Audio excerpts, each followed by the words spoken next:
well, it's, so I saw the comment east, but only in the Fens, and then it's snowing here. And I thought it's snowing in the Fens, but no. Gosh. Fantastic. Right, well, while people are still joining in, I'll just start with the pleasantries at the beginning. As you all know, the routine, because you are all Zoom experts now, but you know, just please make sure your microphones are off. Once Ruth starts her talk, I'm sure you'll be brimming with questions, so if you just place them in the chat box, Rob will be monitoring those, and then at the end he can pose your questions on your behalf to Ruth. So think of some good searching, difficult questions. Not that difficult, I'm sure they will be very enlightened and informative. Also, well, thank you for joining us, and welcome to the Society for Church Archaeology. For those of you who have not joined us before, welcome. It's really nice to see so many of you from all around the world, from multiple continents, which is fantastic. We have now been running this lecture series for 4 months now, or this would be the 4th month. And it's something we're planning to continue on doing, whatever happens in the future. So please do keep on sort of participating and finding out all sorts of exciting things about church archaeology, really. I'm obviously obliged to sort of point out that although these lectures are free, which is great, if you really enjoy what we're doing, consider joining the Society for Church Archaeology. As well as these lectures, we run conferences, we have publications, and we're just really interested in studying and promoting any aspect of the archaeology of the church in its broadest sense. And I think that's reflected in the sort of the range of speakers we've had so far and will have in the future as well. And we really do rely on your support as well as your interest. But that's the obligatory plug. I think I'll start by introducing our speaker tonight. Now, before I do that, I should say, I mean, I know many of you were expecting Dr. Michael Carter. Unfortunately, he is unable to present tonight, but he's not getting away with it. We are going to make sure that he comes back at a future date. So if you were looking forward to his lecture on Byland, it will be appearing at some point in the future when he's able to give it. But amazingly, Dr. Ruth Nugent has stepped into the breach at very short notice, so I am doubly grateful for that. Ruth is actually a committee member of the Society, thus we were able to lean on her to come and talk to you tonight.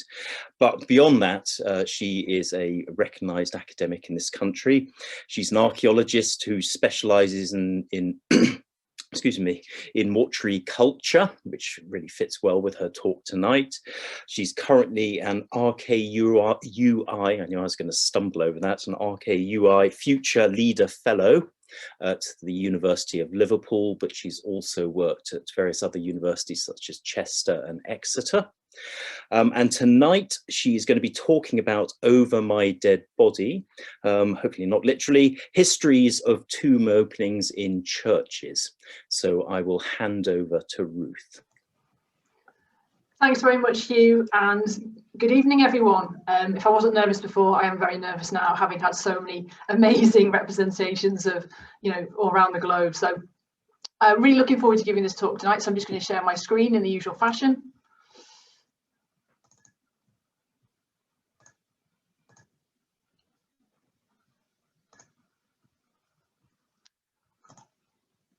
Is that all right? Can people see that okay? I think so. Okay.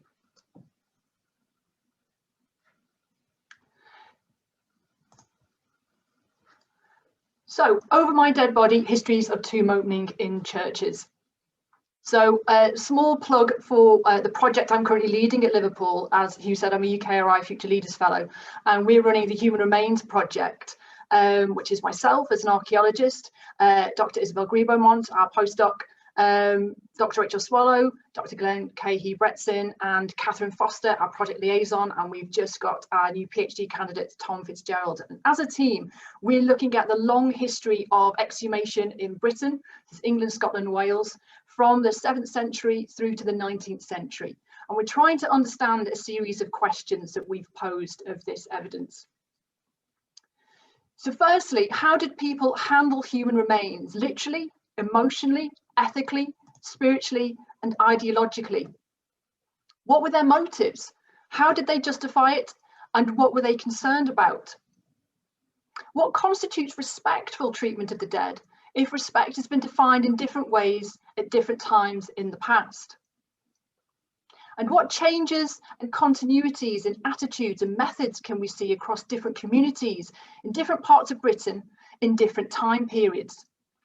So to address these questions, we're looking at histories of archaeology, as well as historic text, chronicles, saints' lives and newspapers.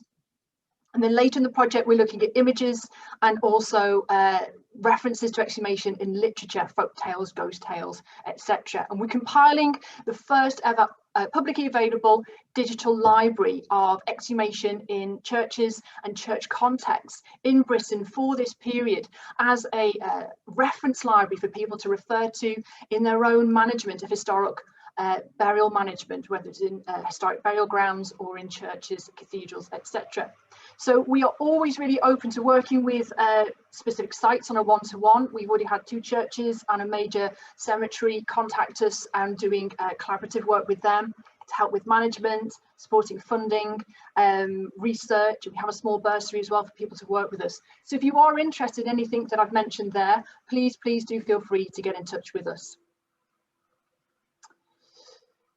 So I do want to mention, as implied by the title, there are some depictions of human remains, but they are all drawings. I have not included any photographs, but if you are a bit squeamish, there's a nice big orange block that will appear over the top of the image that will slowly fade as I talk through the slide. So it's just to give you a heads up if you're a little bit uncomfortable with drawings of human remains. Otherwise, you'll see most of them are pretty cartoonish. Oh, it's going the wrong way. So the scope of this talk, we're looking at Britain today from the 7th to 19th centuries, although most of it will be probably after the sort of 11th century. We're going to look at church tombs and tomb shrines. Oh. And when we're talking about burials, these can be buried inside or underneath the tomb, which is referred to in the documents as under pavement. And I'm going to be focusing purely on archaeological bodies. And that means these are bodies that have been buried for over 100 years at least. I'm not going to be looking at judicial exhumations today. That's when people have been exhumed for legal and criminal investigations, even in the past. That's a whole other talk. And this is absolutely not exhaustive today. This is me just cherry picking things that I think will be interesting and helpful to kind of illuminate the whole methods and approaches and ideas people had about opening tombs in churches. So why do people exhume the dead, particularly in Christian contexts? Well, the most obvious one and most persistent one is very practical reasons. Building work, fire and flooding of a building, or to make space for new burials, or there's a lack of floor space. People also exhume the dead to upgrade a burial, such as saints being exhumed, that's called a translation in the medieval period, to placing them in better shrines, or clergy being reburied in more worthier locations. It's also to maintain relationships in death, such as clergy being relocated near their successors' burials, or spouses reburied with their partner. In some cases, tombs are opened simply to take a piece of the dead as a token or a souvenir, and we'll look at some examples of those today. It's also performed in times of crisis, and this can be broadly subdivided into 3 overlapping categories. Times of religious strife, where we've got deliberate desecration of graves, ritual humiliation of saints who have failed the community. There's a procedure for that. It can be about social upheaval, times of plague and mass death where they need to create more space for burial, persistent grave robbing, body snatching in the later late modern period, and theft of memorials for reuse or resale. So particularly brasses, sometimes stripping the brasses, they can disturb the human remains as well. And then third, in a time of crisis, is political violence as well, aimed against the dead. This can be riots and looting in churches, iconoclasm, particularly state-enforced iconoclasm of the dead, and humiliation of political opponents. And sort of piggybacking across all of these is exhuming the dead for investigation. And this is included but not limited to legal proceedings, historical research questions, including trying to trace lost burials, and also confirming the identity of occupants of tombs. And this in turn might lead to a form of mortuary tourism or pilgrimage or pilgrimage, where people, now that they know or believe they know who that person is, they're now going to appear at that particular site to either offer prayers or donations or votives, or simply to have a good look. And so we've got the remains of Thomas de Aston, late 14th century Archdeacon of Stowe, as one of these quite well-known investigations of a church tomb. And it's this kind of thing that we're going to be looking at in this talk. So let's first of all reorientate ourselves to the method of having tombs inside churches. So burial inside a church, as opposed to a churchyard, it was only really for saints, royalty and clergy, and quite often high clergy, so bishops, archbishops, abbots and abbesses, until about the 11th century in Britain. With the arrival of the Normans, we start to see a rise of burial inside churches. Now, portal tombs, which you can see in the top image there, which is Thomas Becket's conjectured portal tomb at Canterbury Cathedral.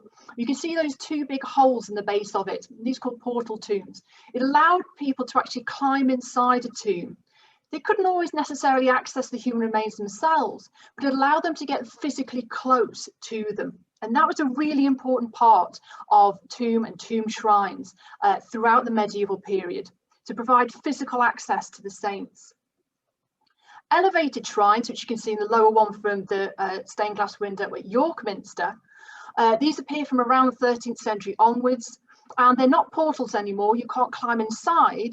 The bones are actually inside the what's called feretory, which is that little pyramidal gold box on top of the stone base.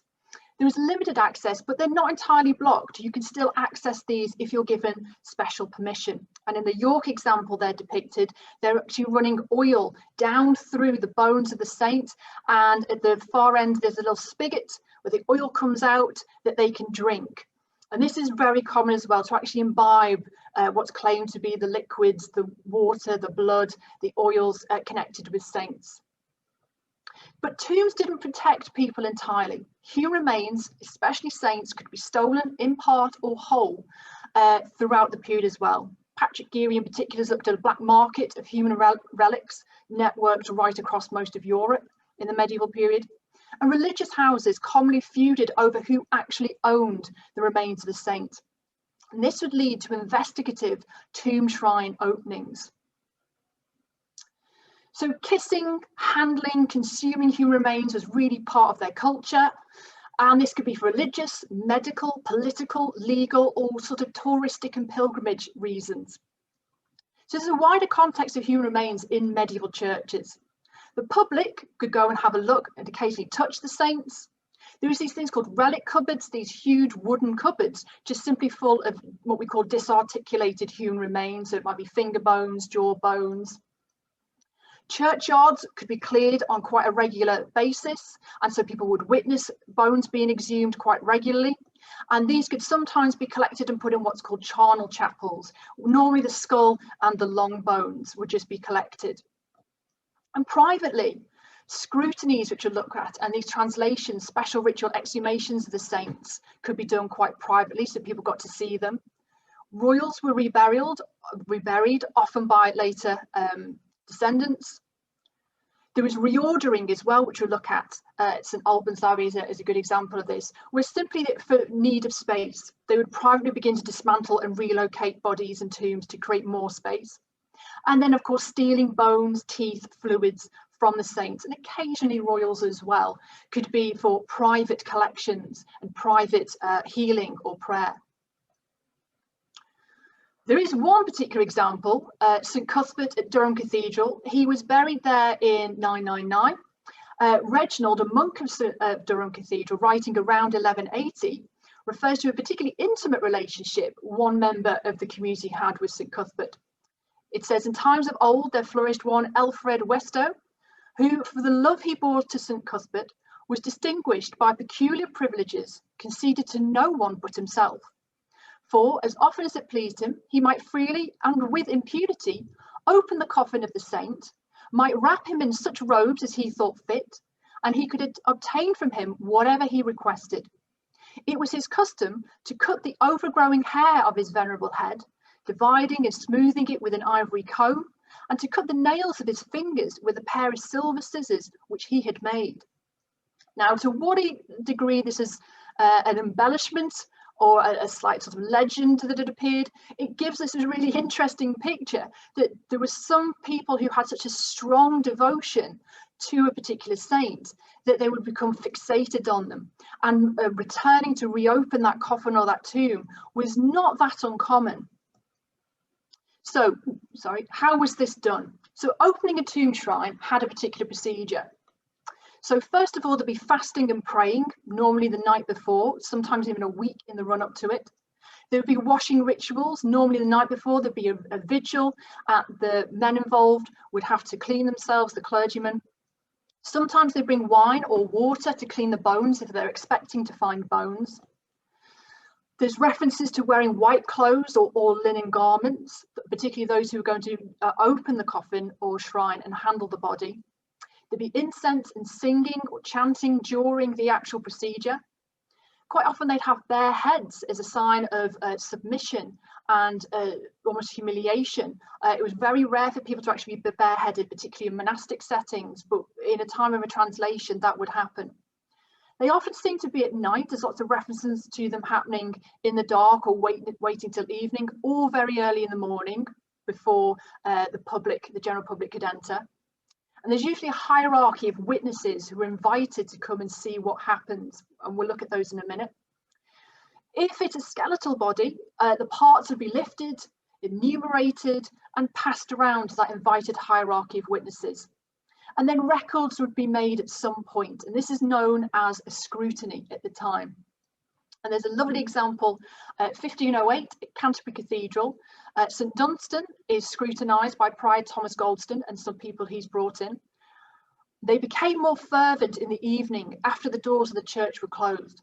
In this kind of business, the laity of both sexes should be present all the way around the shrine of St Dunstan to witness the scrutiny. This is less common to have both sexes represented, and I think it's one of the reasons why it's been emphasised in this letter by Archbishop Warham about this procedure, is it does seem to tend to be predominantly men exhuming and examining other men. A good example of this is at St Albans Abbey.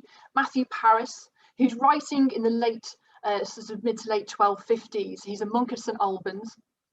But he's referring to the translation of St Alban to a new shrine within the abbey in 1129.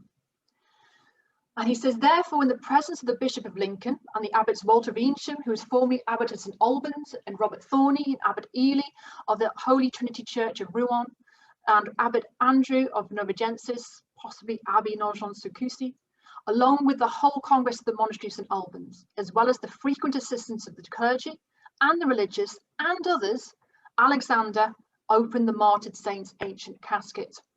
Since, however, a certain college in Datcher, which is Odense in Denmark, and also of Ely in England, which is the Abbey of Ely, believed from a lie that they had either the whole or part of the body of St Alban.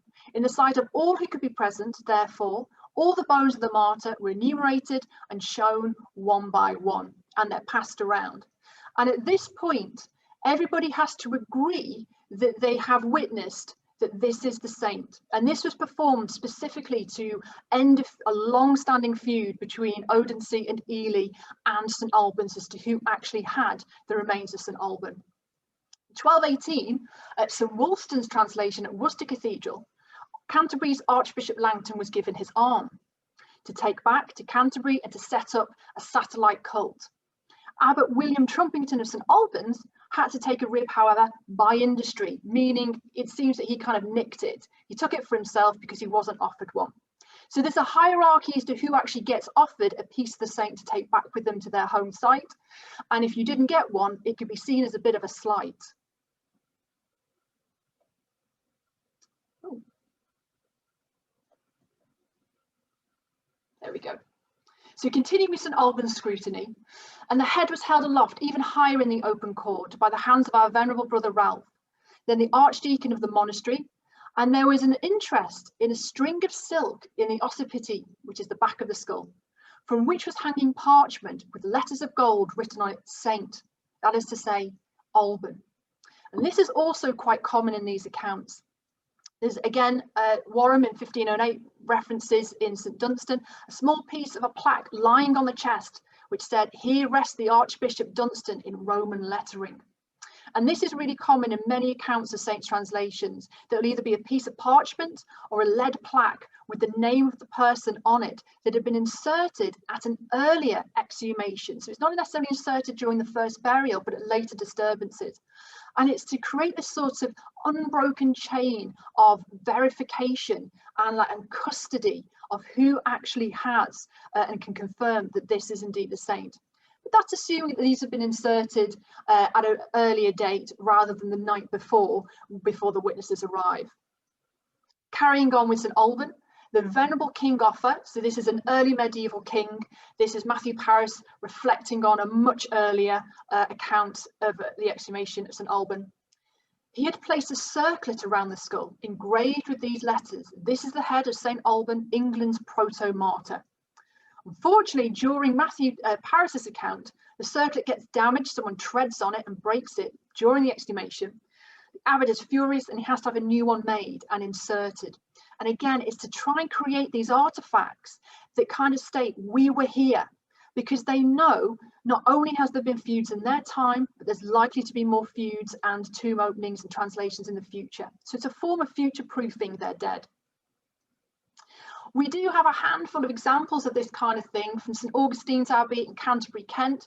We've got some surviving thread and braid from the tomb of Abbot Roger II. And in the lower picture, which is incredibly pixelated, and I do apologise, but there's a small lead plaque inserted into a tomb during a reburial. And it actually says, "Here lies Lotharius, King of the English. He died February 6th, inserted at this translation." And it's roughly about the size of my fist. So they're quite small, some of these, and they can be in parchment or they can be in lead. St Cuspert's scrutiny, Durham Cathedral in 1104, says the brethren entered into a resolution that as no one was alive who could give them accurate information, they themselves, as far as they should be allowed by the permission of God, should examine into the manner in which each individual thing was placed and arranged around the holy body. And quite often in these accounts, people want to give a very clear explanation as to their motives and why they've decided to do something as dangerous as disturbing a saint. Having qualified themselves in the task by fasting and prayer on the 24th of August, as soon as it was dark, prostrated themselves before the venerable coffin, and amid tears and prayers, they tried to open it with fearful and trembling hands. Osborne, in the direction of the head of St Cuthbert, taking hold of the holy body, raised it aloft from the place of its repose. Aldwin, standing at the other extremity, elevated the sacred feet, and Algar, when the body was bending to the ground in its middle, after the manner of a living man, seized it and supported it in his arms. He also assisted the Abbot of Sees in unfolding the vestments which enveloped the venerable head of the saint. As soon as the holy body was laid upon tapestry and other robes, Simeon, who held the torch, ceased not to kiss the sacred feet of the body and moisten them with tears. And this high level of emotion is also very common in these saints' accounts, potentially gilding the lily a little bit. They have to demonstrate that they have been so respectful about what they've done. But when they find a body that's not skeletonized like St Alban, but still fleshed, there is normally a longer and more descriptive account of what's been found. So when St Cuthbert was scrutinized, they said when the sacred body was elevated, the coffin emitted a fragrant smell of sweetness which filled the air. All his limbs, however, are solid, flexible and whole, folding with nerves, movable with veins full of blood, sweet in the softness of flesh. His arms may be raised and lowered, and all his other limbs may be extended or bent inwards. His nostrils and eyelids were sufficiently clear and visible. It might sound like this is a little too good to be true, but finding corpses from any period in relatively good fleshed condition, despite the duration of time they've been buried, is perfectly plausible. And there's many reasons why this can happen. So the substantial level of preservation can be attributed quite often to very dry and cold conditions, airtight conditions in particular. So lead coffins or multiple coffins or embalming practices that were performed quite often has allowed this to happen. And they use quite often something called a cerecloth, which is a piece of a sheet, quite often linen, that has been smeared and covered in wax, and they wrap it very tightly around the body, and they might wrap that in a hide, quite often ox hide, to kind of seal it in. And sometimes they'll like attach leather, they'll knot it with hitch knots as well, so it's really bundled up very tightly. The sweet smell is bacteria begins to break down tissues of the body into gases and salts and releases something called phenol as well, and this generates a sickly sweet smell. This is a sign of sainthood and sanctity for the medieval period, but it's a really common thing to be found around the dead body. Not in this reference, but several references have ruddiness or redness or blushing cheeks. And this might be the purple discoloration that comes from subdermal vessels, which creates this like marbling, blotchy effect around the body during decomposition.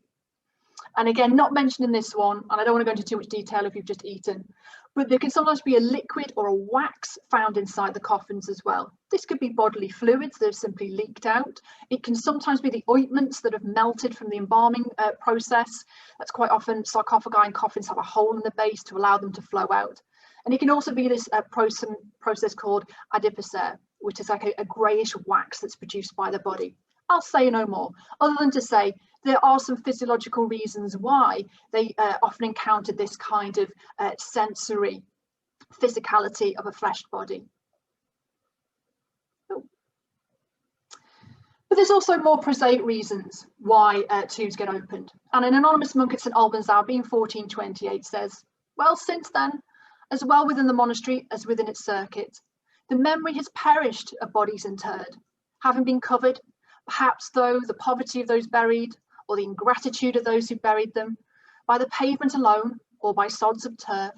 And some tombs, on account of their raised slabs and the inconvenience they caused to those who passed over them, and through the construction of some new work, or the repair of the pavement, had been at some time removed, and from stepmother-like neglect, never replaced, but rather for the sake of the material, had been taken away and likewise converted to other uses. And this is something that we see throughout both the pre-Reformation, the Reformation, the post-Reformation, that simply tombs getting in the way, being forgotten about, they're being eroded, they're being chipped off, they're just being in bad condition and are ready to be dismantled, means there's constant cycles of dismantling and re-erection of tombs, which reveals human remains on a regular basis. So moving on to the early modern period, roughly here 16th to 17th century, a little bit into the early 18th century potentially. We've lost the saints due to the dissolution of the shrines in the 1530s. Most of them have been removed and either reburied, sometimes secretly, or completely destroyed.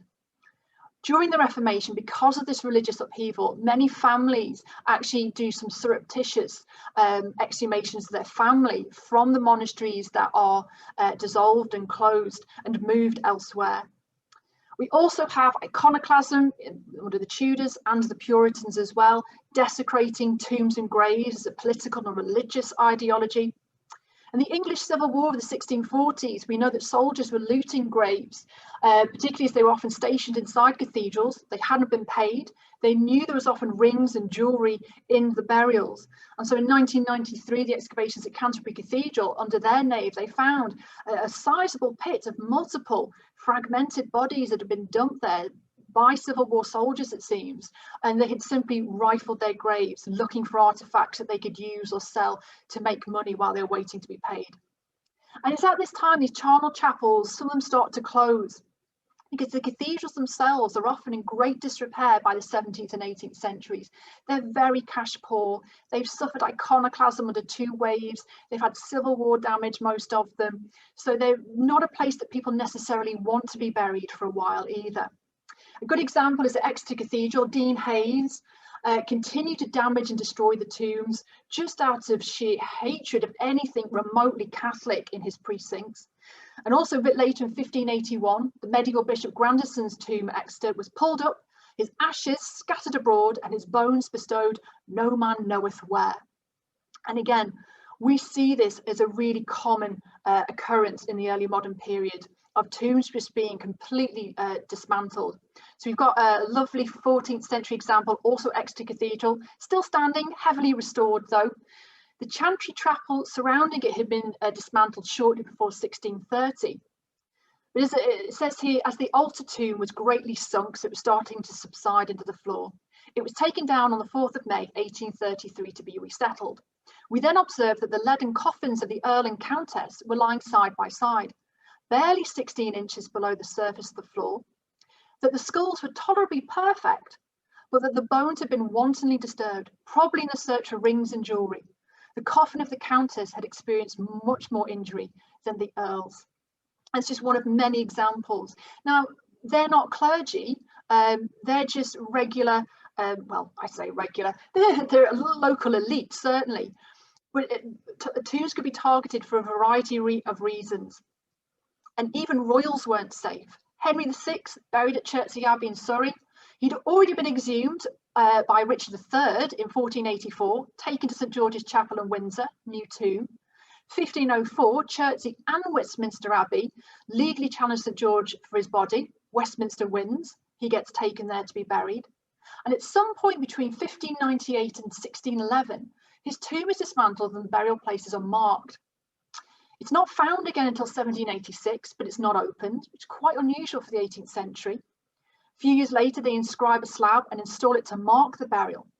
But when it's finally opened in 1910, all that's left is a small lead chest in a vault full of rubbish, and inside it contained some disordered human bones, pieces of a smashed wooden coffin. The skull was broken, even though it had some hair remaining, suggesting it was relatively good condition when found. His right arm was missing, and there was a humerus of a small pig in there. Now, I've no idea how that's entered it, but it gives you a sense of the level of chaos in that even a royal tomb could suffer in the early modern period. Into the late modern period, into the 18th and 19th centuries, there's a massive amount of reflooring campaigns taking place, particularly in cathedrals. The sheer volume of burials and all the tomb openings is causing subsidence. So these voids that are created as the soil begins to settle into the areas left behind by the decayed remains means that the floor sort of undulates and moves. So they have to refloor. And during that, many people decide to start investigating burials during the reflooring campaigns. There's also well-known campaigns of reordering to make just simply more space in this period, and restoration work, particularly in the Victorian period, building work displacing or dismantling yet more tombs and burials. And also, as a secondary reason, I wouldn't say it's a primary one, but tourism. The charnel houses begin to be so-called rediscovered, and people start to visit them en masse. And human remains are being exposed for public consumption, quite literally in some cases, in tombs and vaults. And it seems this sort of macabre, high society thing, particularly in the Georgian period. Now, just to flag up, intramural burial, that's burial inside a church, is actually banned in this period in the 1850s. And you get buried now in the churchyard, as usual, or in the new public cemeteries. And only the dean and his immediate family in a cathedral could be buried inside a cathedral. Most of them actually chose to actually just buried in the cloister garth or in the churchyard instead. So we're also seeing a slowing down of burial inside churches and cathedrals at this stage.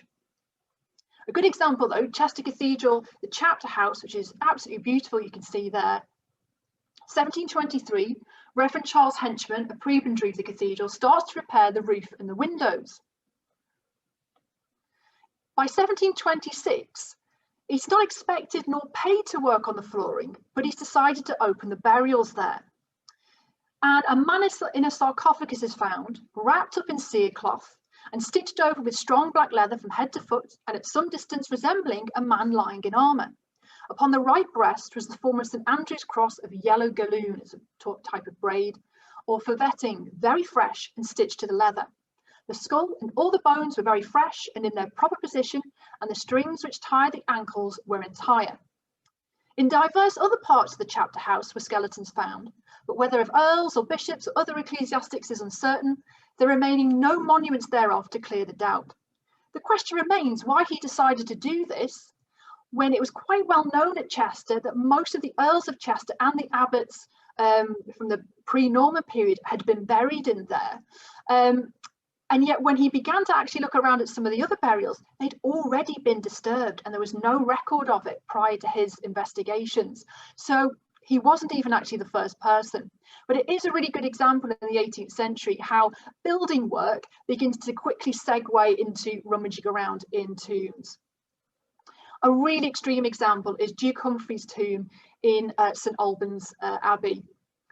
And an anonymous visitor to St Albans Abbey in 1703 said that it's enclosed in lead, something in shape to an Egyptian mummy. They had opened it with a knife from the forehead to the breast. The coffin was full of pickle, pungent and much resembling a strong solution of nitre. By the amazing concourse of strangers to see him, this pickle, by some taking it away in vials and tasting it, was in a few years exhausted. The corpse now lay as hard as a piece of any dried flesh. I have his beard, which the Archdeacon gave me leave to take away from the lowest part of his chin. The hair was about 2 inches long and of a reddish colour. And this is a really kind of extreme example of people actually deciding to take the what's termed coffin pickle away in vials and drink it. And there was an account also, whether it's satirical or not is not clear, but there was also an account in the 18th century. The local restaurants of Exeter had actually petitioned the cathedral to close this vault down because people were drinking the pickle and saying they either felt so sick or so full they wouldn't eat at the restaurants and they were making no money. But it's part of this huge drive of this dark tourism, this mortuary tourism that begins to take off, in which bodies are left open for people to get as up close and personal with them as they did with the saints in the medieval period, although not necessarily for exactly the same reasons. We also begin to find these accidental discoveries of very unusual bodies that have somehow entered churches and cathedrals, and it's not clear how. Again, at Exeter Cathedral in 1796, workmen were digging a grave for Bishop Buller when they found a skeleton held together with wires that had been buried in the nave, 2 foot below the surface, and covered with what they called fire earth. An inscription was neatly and deeply engraved on the skull occiput, again at the back of the head, Opera and Studio, John Ritzeni and Godfrey Schlerer, Germanorum 1637. It wasn't clear who these people were. A little investigation at the time, it was concluded that these were probably 2 bodies of 2 men that had been used in anatomy classes nearby, wired together and redeposited in Exeter Cathedral, but nobody knew how they got there. Nobody knew how they'd ended up buried. And a skeleton had previously been noted on display in 1635 in the cloisters, and it was wondered if it actually had already been on display 2 years prior and then eventually buried in the nave at some point. At St Peter and Paul Church in Newport Pagnell, in the north aisle, the body of a man was disinterred in 1619. When it was found, the skull and other hollow bones had been filled with lead, of which that taken from the skull is preserved in the library of St John's College, Cambridge. Now, I have no idea how the skull and the bones have been filled with lead or why you would do that. But what's interesting here is it's taken away into the library of St John's College in Cambridge. And this is because at this point in time, we're starting to see elite residents and wealthy men in particular building what's called cabinets of curiosities. And human remains form part of these cabinets in their homes. Sometimes it is just like a cabinet, sometimes it's an entire room dedicated to it, in which they would bring other wealthy, educated men to sit and discuss all the curiosities they picked up, antiquities, fossils, and unusual plant specimens, and human remains. Edward I had been buried at Waltham Abbey. 16 weeks later, he'd been embalmed and reburied at Westminster Abbey in a black marble sarcophagus. Now, between 1307 and 1377, his cerecloth, this wax-covered linen, had been renewed by Edward III and Henry IV over again until the reign of Richard II.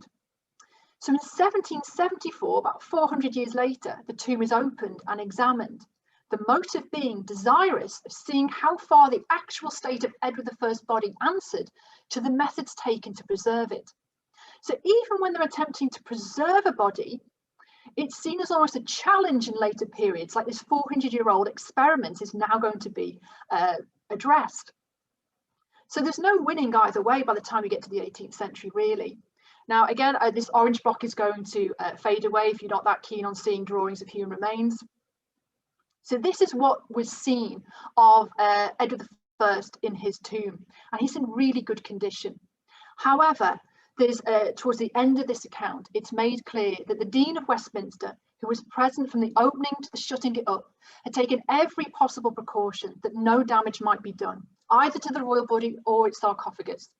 The like vigilance was observed by him during the time the coffin continued open, so that the corpse did not receive the least violation or injury, neither was it despoiled.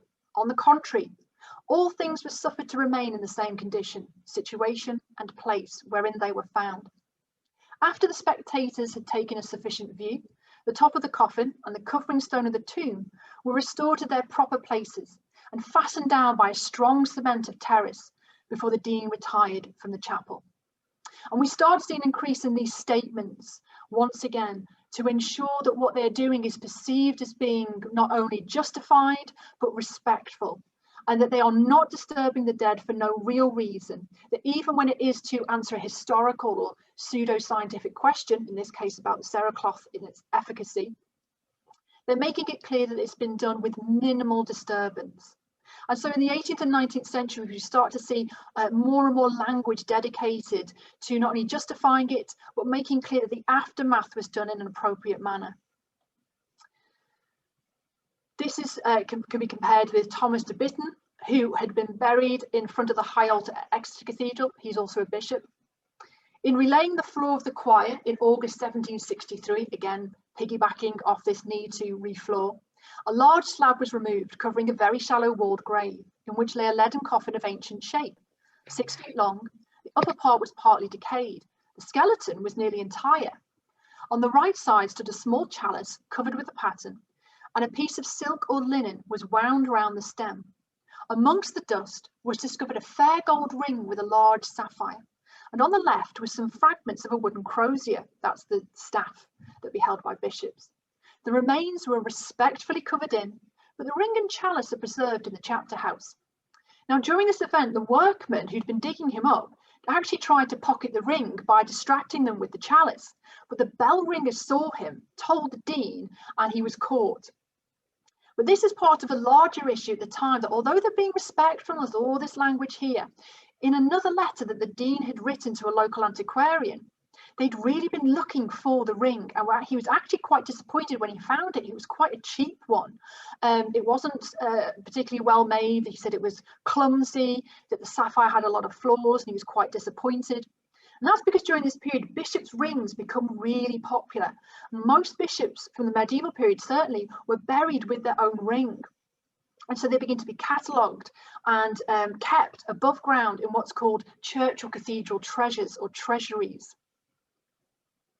And we've got some examples again of some of these kinds of rings, again, not great quality. We've got bunches of shroud pins. This is some St Augustine's in Canterbury.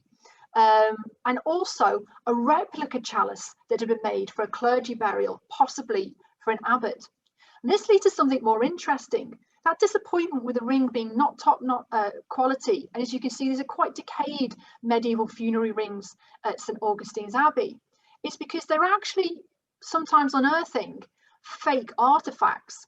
So we've got an example here of Abbot John Digan, who had been buried in 1518 at St Augustine's Abbey at Canterbury. His mitre and his chalice are lead and they've been painted. His funerary ring is just mere copper alloy. It's been gilded with just some relatively cheap semi-precious stones. The lead pattern had been inscribed with his name. And so that's one of the kind of issues when we think about people future-proofing their tombs.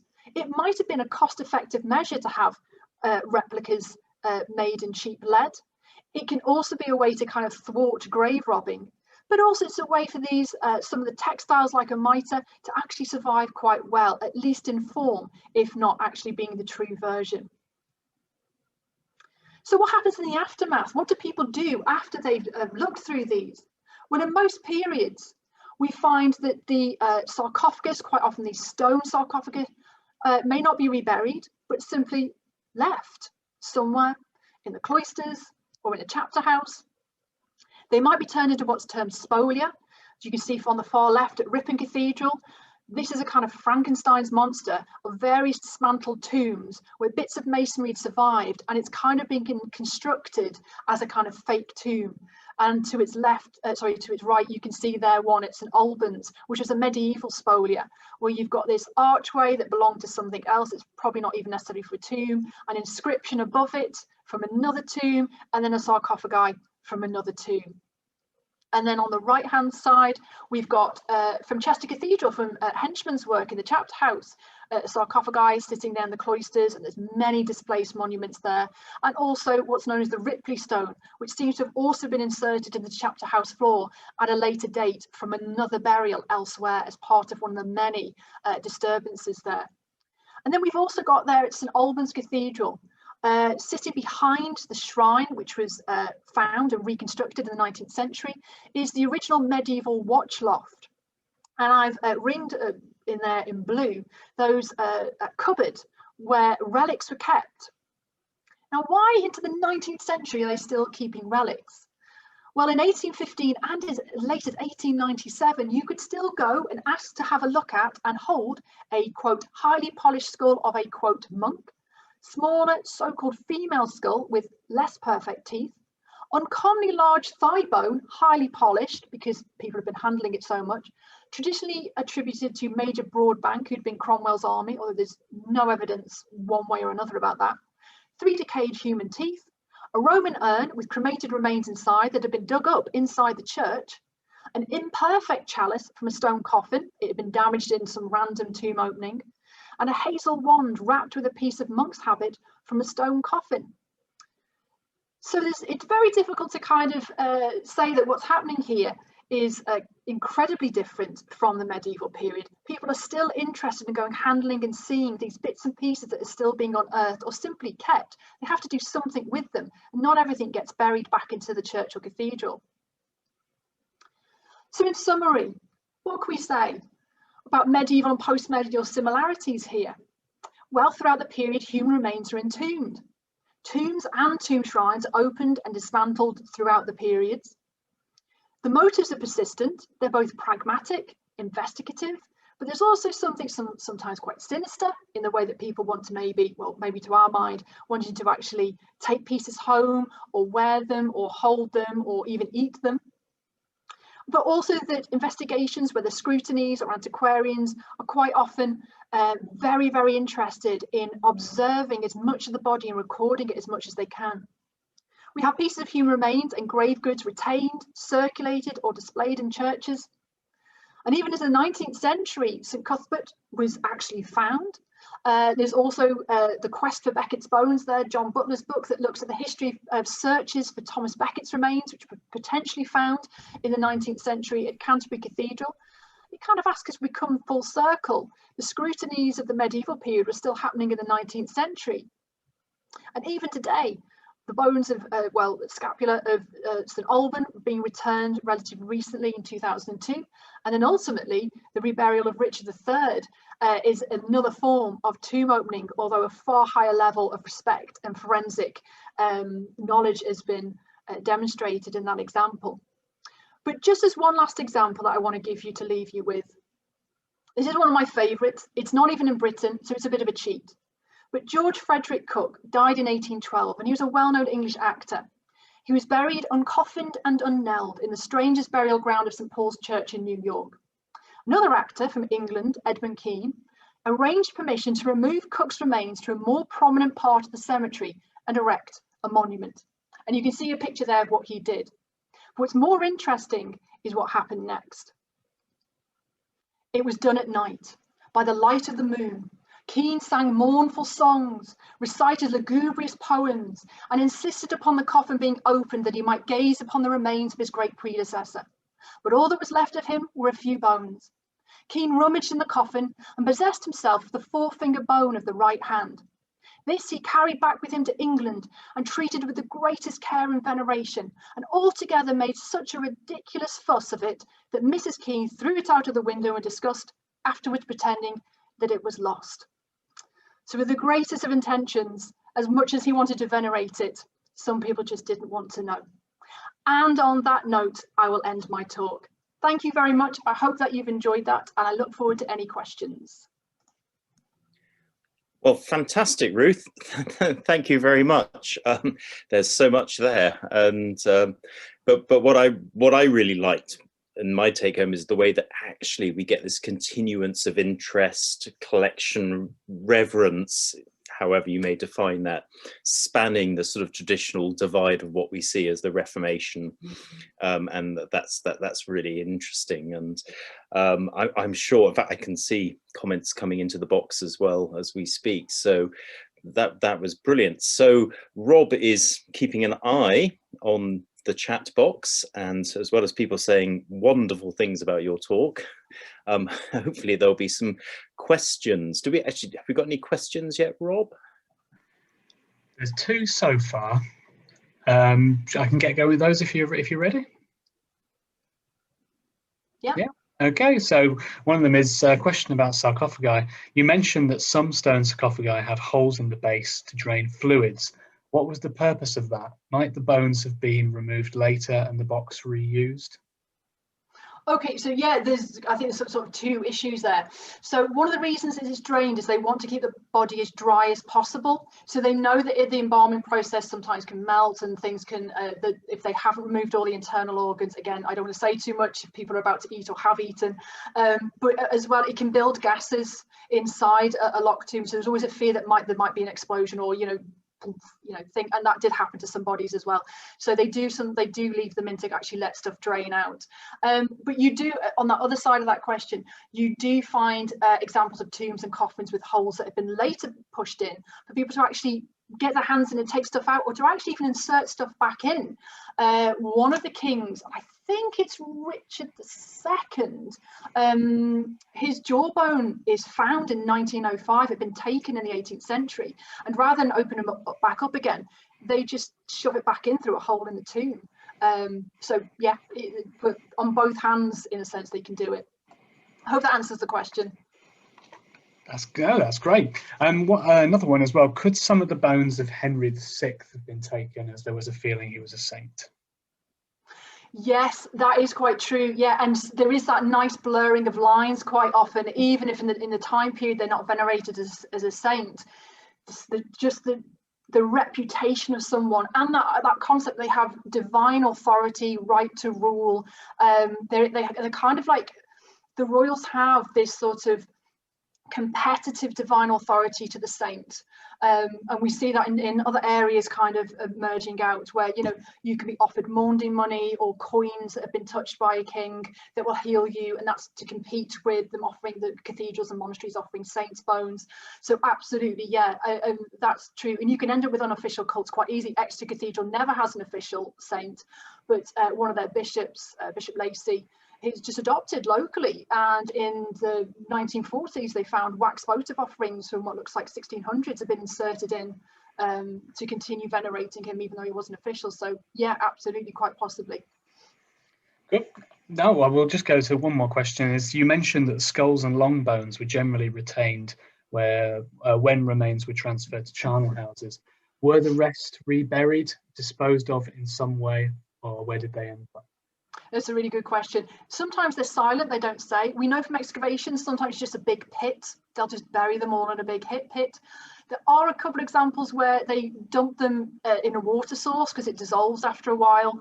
I don't know if you want to necessarily drink that water, but yeah, there is some accounts if they're near a river, they'll just sort of push it into the river or bury them on a river bank and they kind of slide in. Sometimes disused wells, if there's a small group of maybe 20, 30, you can get them dumped in wells sometimes if the well's no longer in use. And even in the charnel chapels, people actually just take them home. So some people have just take bits and pieces home with them, collect them up, retain them. Okay. One other question, I suppose this will be the last one just for the sake of time, is with the evolution of DNA and practices similar, do you think there will be any more investigation into historic tombs, or will arguments for leaving the remains in peace more likely prevail? That's such a fantastic question. That's one of the things we're examining on the project right now. And different nations have different ethical standards for that. In Britain, we're quite clear that we don't like disturbing the dead for no reason. And just because there's new invasive scientific tests that have been developed in the last 10 years, there's been even more that have been developed. We don't like opening the dead for no reason. That's not entirely true on the continent, particularly in some countries where they've already had maybe a counter-reformation, so they've had saints on display for much longer in glass cases or readily available. They have less of an issue of reopening tombs. So I think it's going to be really interesting. When Richard III was found, you might have noticed in the media at the time, there was a kind of a sort of upswing of other nations going, well, we've got a king and we're going to open them as well. So there's one in Sweden, there was one in Austria, there was Spain was making noises, Germany was making noises about it, and you think, yeah, okay. Yes, so I think it's going to be interesting to see what happens either way, ethically and scientifically. Fantastic. Thanks for answering those, Ruth. I'll hand it back to Hugh now. Yeah, no, well, and also my thanks, Ruth. That was fantastic, and I think everyone thought so from the comments in the chat box. I could go on all evening with questions, but I won't. That was brilliant. So, as I mentioned before, we're going to be carrying on the lecture series, and our next speaker for this time next month is going to be Professor Howard Williams from the University of Chester, who's going to be on a very different topic, and he's going to be talking to us about Viking Age hogback stones. So that'll be a sort of a different take from tonight, but another funerary related topic. But in the meantime, I'd just like to say thank you very much again to our speaker, especially stepping up at such short notice. It didn't show. And also I'd like to thank all of you for joining us, and I really hope that you can sort of come again and enjoy these lectures as well. So thank you very much, and good evening or good morning, depending on where you are around the world.